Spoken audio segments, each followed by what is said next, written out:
নমস্কার বন্ধুরা, নমিতা কিচেনে সবাইকে স্বাগতম। চলো আজকে বেলের শরবত বানাবো। তাই আমি গাছ থেকে বেলটা পাড়তে চলে এসেছি। কিছুতেই পাড়া হচ্ছে না, তবুও আমি পেড়ে নেব। এই দেখো, আমি বেলগুলো পেড়ে নিচ্ছি।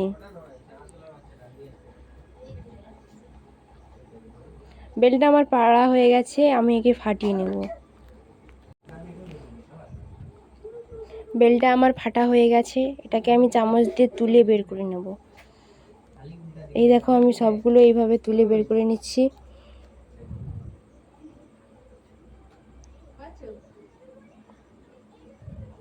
এরপর আমি বাতাসা দিয়ে দেব। এই দেখো, আমি কতগুলো বাতাসা দিয়ে দিয়েছি। এরপরে আমি বিট লবণ দিয়ে দেব, দিয়ে আমি পানি ঢেলে দেব।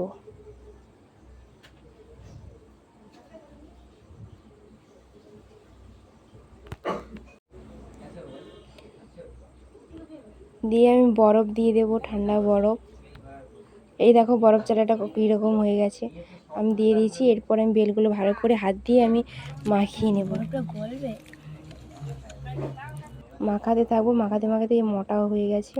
এই দেখো, আমার শরবত রেডি। এরপরে আমি পাতি লেবু দিয়ে দেব, পাতি লেবুর রস।